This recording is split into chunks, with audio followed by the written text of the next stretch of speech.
Start. इस दुनिया में संघर्षशील व्यक्ति के पास सबसे अच्छे अनुभव होते हैं। स्टॉप। इसलिए संघर्ष और परिश्रम से हमेशा लगाव रखना चाहिए। स्टॉप। अपेक्षित प्रतिफल न मिलने की स्थिति में निराश और हतोत्साहित बिल्कुल नहीं होना चाहिए। स्टॉप। जो कुछ हमारे पास है या हो सकता है, उससे संतुष्ट होने की प्रवृत्ति तब ही बनती है, जब संघर्ष के दौरान हम कभी यह नहीं सोचेंगे या चाहेंगे कि हमें यह नहीं मिला या हमें वह मिलना चाहिए। स्टॉप। जब हमारे सामने इतना बड़ा कटु सत्य है ही कि जीने के लिए किसी न किसी तरह का परिश्रम करना है, तो क्यों न हम परिश्रम को गुणात्मक और आनंददायक बनाते चलें। स्टॉप। जीवन में कठिन लगने वाली परिस्थितियों के दौरान भी हमारे पास वास्तव में आनंदित होने के बहुत से तरीके होते हैं। स्टॉप। हमें कठिनाई और समस्याओं से जूझते हुए सर्वप्रथम इनकी सहायता लेनी चाहिए। स्टॉप। सबसे श्रेष्ठ तरीका है यह कि हम जो भी काम करते हैं, उसके प्रति लगाव रखें। स्टॉप। काम के दौरान किया जाने वाला परिश्रम की महत्ता का ध्यान रखें। काम के बोझ के कारण या काम के बीच आने वाली बाधाओं से खुद को दुखी करने के बजाय यह सोचें कि हमें अपने परिश्रम का सम्मान करना है। स्टॉप। हमें अपने परिश्रम का सम्मान करेंगे तो कम से कम संबंधित बाधाएं तो समाप्त होंगी ही, साथ ही बाधाओं के कारण उपजा अलगाव भी मिट जाएगा। स्टॉप। कुछ दिनों तक यदि हम अपने कार्यों को इस भावना के साथ करेंगे तो निश्चित रूप में हमारे भीतर एक नई वैचारिक ऊर्जा प्रवाहित होने लगेगी। स्टॉप। यह स्थिति व्यक्ति को आध्यात्मिक चिंतन की ओर अग्रसर करती है। स्टॉप। प्रत्येक व्यक्ति को अपने अपने दायित्वों को श्रेष्ठ तरीके से निभाने के लिए ऐसे ही आध्यात्मिक प्रत्यावर्तन की आवश्यकता है। स्टॉप।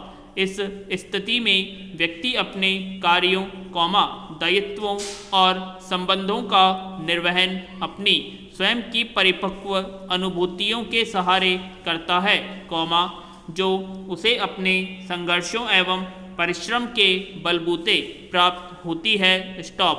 जीवन में वास्तविक संघर्ष कार्य के लिए नहीं, बल्कि कार्य के दौरान आनंदमग्न रहने और परिश्रम को सम्मान देने के लिए होना चाहिए। स्टॉप। इसी पावन प्रवृत्ति से मनुष्य के भीतर उसकी सहानुभूत संवेदनाएं जागृत होती हैं, जो उसे मानसिक और आत्मिक रूप से सर्वथा एक नई जीवन दृष्टि प्रदान करती है। स्टॉप। पैरा। आधुनिक यथार्थ का दामन थामकर पूंछ में से एक यह है कि साहित्य समाज का दर्पण होता है। स्टॉप।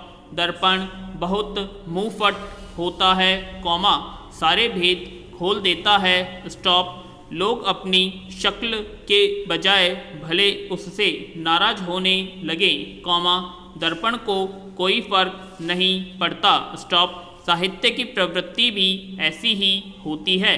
जिस समाज में फटी जीन्स, रूमाल से छोटा बन जाने की प्रतिस्पर्धा करते वस्त्र और उल्टी तरफ घुमाकर पहनी हुई टोपियां आधुनिक वेशभूषा का प्रतिमान बन चुके हों, उसमें साहित्य शुतुरमुर्ग की तरह अपनी आंखें रेत के अंदर घुसाकर अप्रिय की अनदेखी नहीं करता।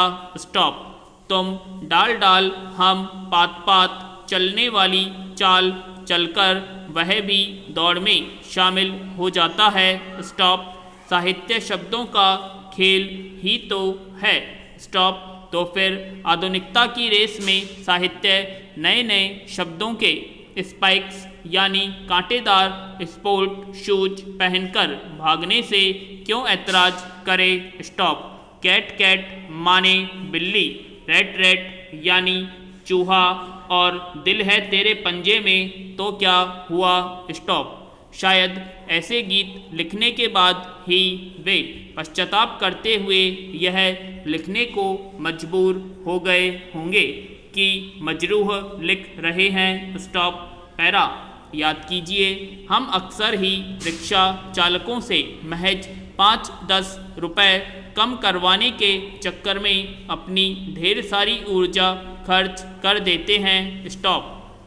रही बात इन 5-10 रुपयों की, तो जनाब यह 5-10 रुपए हमारे लिए तो शायद ही कोई विशेष महत्व रखते होंगे, लेकिन दूसरी ओर सुबह से लेकर शाम तक एक एक करके कई सवारियों द्वारा कम करवाए गए इन 5-5, 10-10 रुपयों की बदौलत कम हुई थोड़ी सी धनराशि भी उनकी गृहस्थी के लिए मुश्किलें काफ़ी हद तक बढ़ा सकती हैं। स्टॉप। रिक्शा पर बैठे बैठे या फिर अपने गंतव्य पर पहुंचकर भी अगर हमें एक क्षण के लिए भी लगे कि रिक्शा वाले से तय किए गए पैसे वाकई कम हैं और हम खुद ही रिक्शा चालक को तयशुदा पैसों से कुछ बढ़कर भुगतान कर दें, तो इसके परिणाम स्वरूप उसकी आंखों में उभरी संतोष की चमक हमें भी सचमुच बहुत संतुष्टि प्रदान कर सकती है। स्टॉप। पैरा। सभी को सच ही बोलना चाहिए। स्टॉप। इसके फायदे भी गिनाए गए हैं कि ज़्यादा याद नहीं रखना पड़ता। स्टॉप। इसका मतलब यह तो कतई नहीं है कि जो भुलक्कड़ हैं, उन्हें कभी झूठ का आश्रय नहीं लेना चाहिए, या जिनकी याददाश्त बहुत अच्छी है, उन्हें झूठ बोलने की छूट दी जा रही है। स्टॉप। यहाँ मंतव्य सिर्फ यह है कि किसी को भी इस बात को लेकर अहंकार नहीं करना चाहिए कि वह सत्य बोलता है, यह कहते हुए जिस तरह वह झूठ की परोपकारी करते हुए दिखाई देता है। स्टॉप। रंगे हाथों पकड़ा जाता है। स्टॉप। क्योंकि वह सच नहीं कहा रहा होगा, बल्कि जितना जान रहा होता है, वह कह रहा होता है। स्टॉप। वस्तुतः यह पक्ष है। स्टॉप। जैसे जैसे अपने जाने हुए को कहने के हम आग्रही होती है, स्टॉप, अहंकारी होने लगते हैं, पक्षपाती होते जाते हैं। स्टॉप। तय यह करना है कि यह जानने के बाद हम पक्षपाती हैं या सत्यवादी। स्टॉप। पैरा।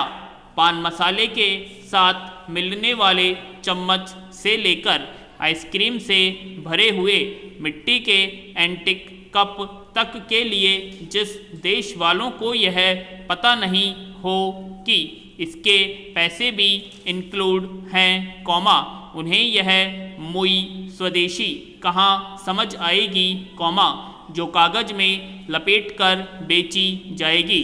स्टॉप। बहुत सारे लोग तो इन एंटिक कपों के कारण की आइसक्रीम खरीद रहे हैं। स्टॉप। चाय पत्ती सिर्फ इसलिए खरीदते हैं कि कचकड़े के एक जैसे डिब्बे मुफ्त मिलते हैं और लोहे के वेल शेप्ड डिब्बे के लिए महंगे भाव के बिस्कुट खरीद लाते हैं। स्टॉप। कहते हैं आम के आम गुठलियों के दाम। स्टॉप। वरना कौन सा मेरी गली में आने वाले गोलगप्पे की मलाई बर्फ खराब है। स्टॉप। गोपाल एंटिक कप नहीं देता ना, जिसे धो साफ करके डाइनिंग टेबल पर पिकल रखने के काम लिया जाए। स्टॉप। पिकल। स्टॉप। अरे अचार। स्टॉप। यह है जुगाड़। स्टॉप। इस जुगाड़ के लिए लोग घटिया चीज़ भी खरीद लेते हैं। यह जब से दुनिया के बाजार को पता चला है, उन्होंने पैकिंग पर जोर देना शुरू कर दिया है। स्टॉप।